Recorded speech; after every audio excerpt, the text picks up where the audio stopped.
esta semana estuvimos viendo las Olimpiadas en Tokio. Es un evento que llama la atención mundialmente. Hay mucha gente que le gusta, mucha gente que no le importa.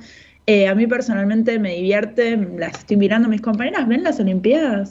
¿O no, no las ven para nada? Me gustaría Sí, saber. sí, yo he visto algunos pasajes, no estoy todo el tiempo, no estuve todo el tiempo enchufada, pero la verdad es que he visto muchas cosas y además ahora hay unos audios cortitos de algunas presentaciones que realmente me parecieron absolutamente fabulosas, ¿no?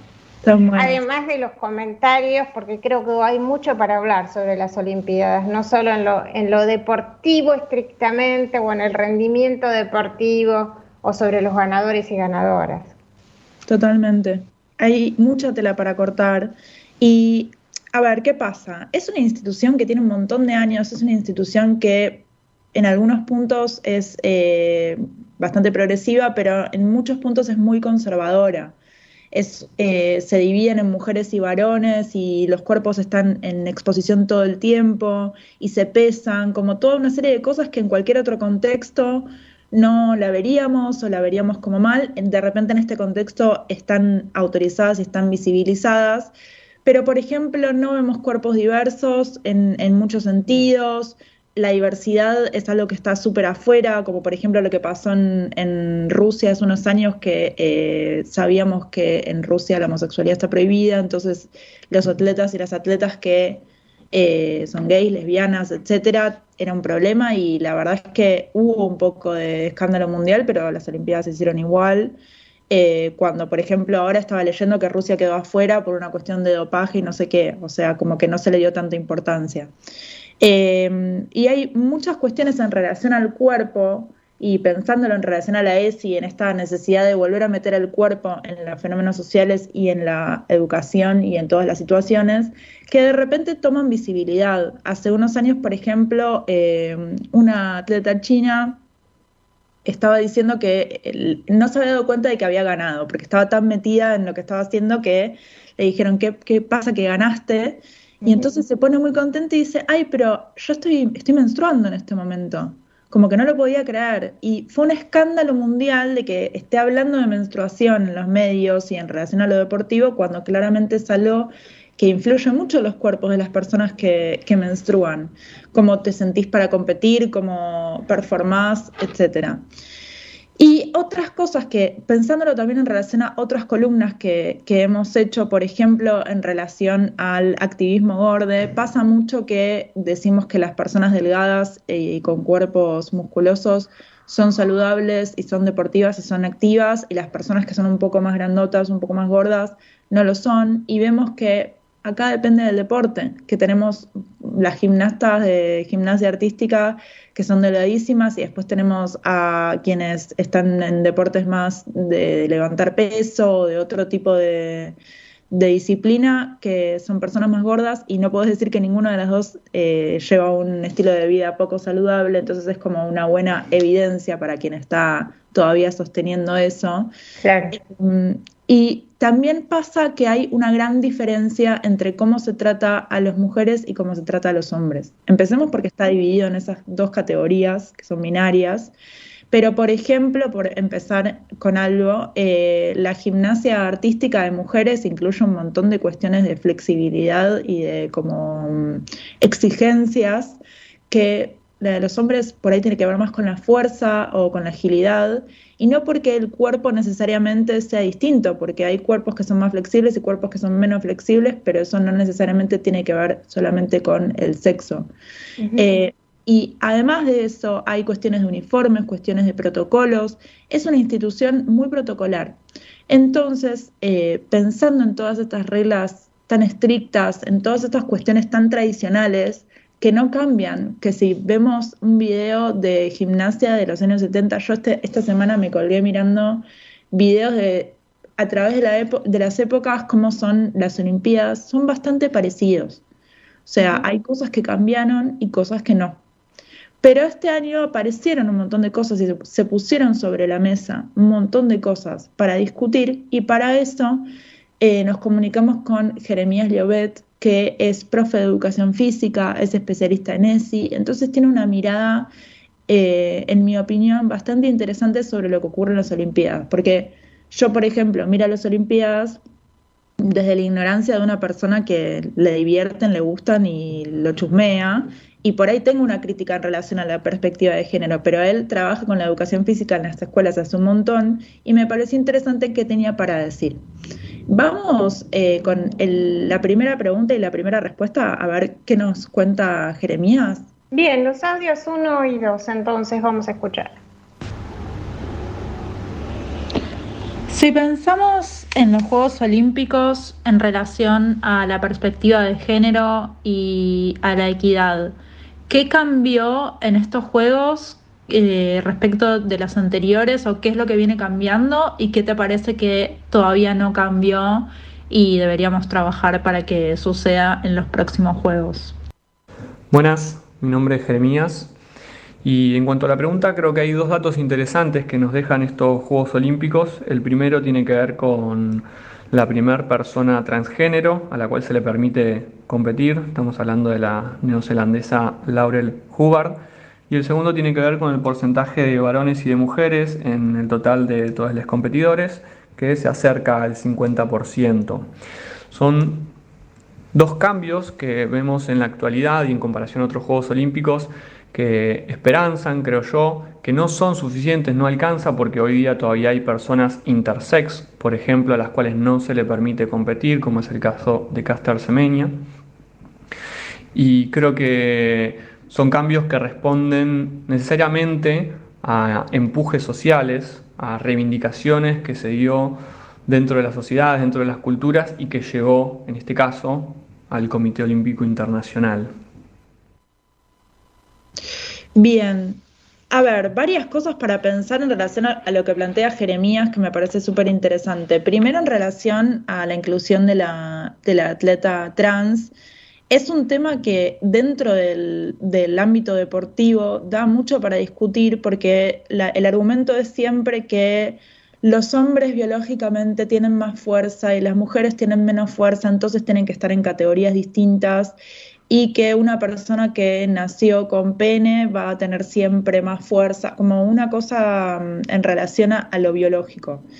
Entonces, la manera que encontró el comité de resolver esta situación es medir los niveles de testosterona. La testosterona es una hormona que cuando estás haciendo un cambio hormonal, si estás cambiando de una persona que tiene vulva a una persona que, por ejemplo, se identifica como masculina, como hombre, va a inyectarse testosterona, y una persona que va para el otro lado, digamos, que es una mujer trans, va a bajar sus niveles de testosterona y levantar sus niveles de otra hormona. Entonces, esto es lo que miden para que esté como la competencia justa, entre comillas. Es súper interesante porque lo que permite es que ingresen un montón de atletas que de otro modo no podían competir. Pero es cierto lo que dice Jeremías, que hay atletas que quedan fuera, que son las atletas intersex, que es algo que ya vamos a hablar en otros programas, pero tiene que ver con tener caracteres sexuales que no se incluyen dentro de hombre o mujer. Entonces no se pueden poner en ninguna de las dos categorías. Como teniendo en cuenta que hay todavía identidades que quedan fuera solamente por una división arbitraria. Por no tener la posibilidad de ingresar en cualquiera de las dos categorías. Y para quienes sería muy doloroso tener que inscribirse en cualquiera de esas dos categorías, por más de que los dejen, que es lo más improbable. En relación a esto, nos preguntamos con Jeremías sobre las divisiones que damos tan naturalizadas y tan como ahistóricas, que vale la pena cuestionar y vale la pena repensar. ¿Podemos ir con el audio 3 y 4, por favor? ¿Qué opinas de que los deportes estén divididos en dos géneros para los Juegos Olímpicos y qué otras opciones se te ocurre que podrían funcionar para organizar la competencia? En relación a la existencia únicamente de dos categorías para competir, dos ramas, la femenil y la varonil, creo que no veo hoy un cambio posible dentro de los Juegos Olímpicos para que se amplíe las categorías, entendiendo que hoy vemos que hay más de 2 categorías de género, que no existen solo las identidades varón-mujer, sino que hay muchas otras más, y que no están siendo contempladas. Bueno, en los Juegos Olímpicos no veo ese cambio. De hecho, lo decía antes, hay personas intersex que justamente cromosómicamente y genéticamente no entran dentro de esas categorías y no hay una respuesta para esas personas. Ni se crea una rama específica, ni se amplía la posibilidad de competencia en el resto. Distinto es el caso de la educación física, del deporte que no es un show como el de los Juegos Olímpicos, sino que es el deporte para la salud, el bienestar, pasar bien un rato o aprender. Creo que ahí sí tenemos la necesidad y el deber de problematizar esta división binaria del deporte y pensar qué nuevas propuestas podemos generar para así como llegaron cambios desde reivindicaciones sociales al Comité Olímpico Internacional con estos Juegos Olímpicos, bueno, que lleguen nuevos cambios, nuevos avances en cuestión de género. Bien. A ver, lo que propone Jeremías es muy interesante para quienes somos educadores y trabajamos en escuelas, la cuestión de la educación física. ¿Por qué dividimos a la educación física en mujeres y varones? Y muchas veces el argumento es porque los varones juegan más bruto o porque hay deportes de mujeres, deportes de varones, cosa que hoy sabemos que es un poco anticuada y que no tiene mucho sentido. Y esto se podría repensar en el sentido de, bueno, enseñemos a todos a jugar de manera que no nos lastimemos, que no nos golpeemos entre nosotros, como que el hecho de ser varón no es que te habilita a ser más bruto. Y eso está bueno que desde la escuela lo marquemos y lo enseñemos. De la misma manera que ser mujer no te deshabilita para ser un poco más agresiva en la cancha, para ser más competitiva, para tener más fuerza.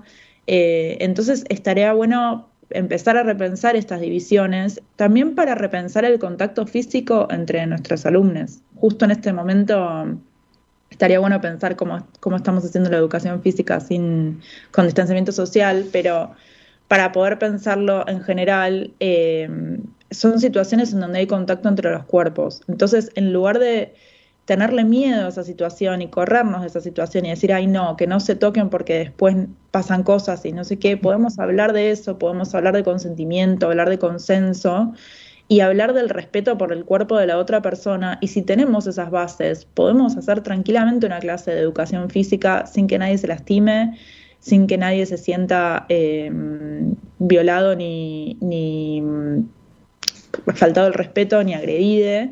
Entonces es como algo para repensar en general en relación al deporte, no solamente en relación a las Olimpiadas. Volviendo a las Olimpiadas, Jere lo que dice es que él no ve la posibilidad de que haya un cambio en eso y él está mucho más al tanto de lo que pasa con el organismo que organiza las Olimpiadas, pero me parece que sin embargo está bueno preguntárselo y generar el reclamo, como dice él. Decir, che, ¿por qué estamos dividiendo en mujeres y varones? ¿Cuál es el argumento de que tienen que estar divididos? Y por más de que haya diferencias entre las personas que nacen con vulva y las personas que nacen con pene, hoy en día hay una diversidad enorme de géneros y una diversidad enorme dentro de los géneros que ya empieza a quedar viejo esto de dividirlo en mujeres y varones. Empieza a ser un sistema binario que ya no representa a la sociedad. Las Olimpiadas tienen un montón de años y por ahí es algo de las cosas que tenemos que empezar a cuestionarnos. Bien, vamos al siguiente audio, por favor. Te quería consultar por las jugadoras de Noruega de vóley que decidieron no usar el uniforme reglamentario de la bikini y se pusieron algo que las cubría más y les resultaba más cómodo y por eso fueron multadas. Quería preguntarte cómo la ves desde la educación física y qué opinas desde la ESI. La sexualización de los cuerpos en el deporte y puntualmente en los Juegos Olímpicos en las últimas ediciones y ahora en Tokio 2021 es algo que viene dando bastante de qué hablar. Hay un reclamo puntual porque los deportistas puedan llevar la prenda con la que se sientan más cómodos, cómodas, y este reclamo llega al Comité Olímpico Internacional, pero el comité no da respuesta. De hecho, sigue haciendo fuerza para que se respeten sus reglas. Hay un equipo de beach volley que hace unas semanas nomás sale a jugar a la cancha con prendas más largas de lo que tenía permitido el COI y por esto es multado. Entonces ahí aparece la doble vara de cómo por un lado a las mujeres, porque era un equipo femenino, se les pide que compitan con ropa en la cual la cola, los pechos quedan como más ostentosos, porque es lo que, entre comillas, vende de los cuerpos de mujeres, cuando a los cuerpos de varones, a los equipos de beach de varones no se les exige esas medidas. Y por el otro lado, la doble vara aparece cuando una mujer es asesinada y el discurso es que, bueno, ella se lo buscó porque tenía la pollera corta o andaba con ropa ostentosa. Entonces ahí hay algo que no termina de cerrar. Bien, esta contradicción que plantea Jere es súper pensable en relación a lo que se le exige a una mujer.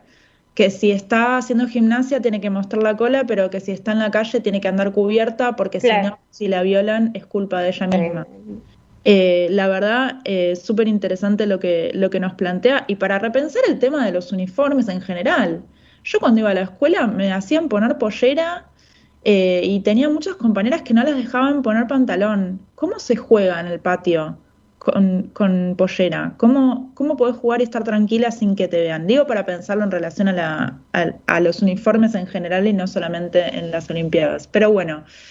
Dátela para cortar mucho, como decía Ele, podríamos charlar un montón, pero los vamos a cortar acá y vamos a seguir charlando. Igualmente, quienes tengan ganas de comentar pueden mandarnos al WhatsApp, pueden mandarnos a las redes sociales, así seguimos charlando y seguimos en contacto. ¿Te parece, Ele? Sí, qué interesantísimo, Ana Nelly, todos estos temas que está tratando Andrea para deconstruirnos y también me incluyo, porque por ahí la reflexión... los comentarios nos vienen bien a muchos de nosotros para plantear dónde estamos parados y las cosas que hemos aprendido, los temas que hemos aprendido y cómo los hemos aprendido, no solo a través de la escuela, ¿no? A nivel social, así que interesantísimo todo lo que estuviste contando. Ahí nos queda un audio de 1 minuto y vamos a un tema musical y seguimos acá en sintonía. Gracias, Andrea Stillerman. Otro dato que es interesante y que ha dado mucho de qué hablar en estos Juegos Olímpicos es la cuestión de la salud mental. Hay una deportista, Simone Biles, gimnasta, que en medio de una competencia o antes de competir en realidad en un certamen, se baja alegando la necesidad de darle prioridad a su salud mental. Y dicho y hecho no compitió. Hay una deportista argentina que no llegó a bajarse, pero que sí también ha pregonado esta idea de la salud mental como una necesidad que creo que está muy latente en el deporte, pensando que el deporte también tiene una vida útil, entre comillas, muy breve. Los deportistas a los 30 y pico años ya dejan de tener un horizonte de vida, porque su vida pasa por entrenar para intentar conseguir una medalla, y esto hace que finalmente aparezcan casos como el de Michael Phelps, que entra en depresión apenas deja de competir. La cuestión de la salud mental hoy está en debate y me parece que es interesante también pensar qué pasa con las menores y los menores de edad que compiten al nivel y con la exigencia que tienen los Juegos Olímpicos, pensando en el caso de la competidora china que ganó la medalla de oro teniendo 14 años en los actuales Juegos Olímpicos en salto ornamental.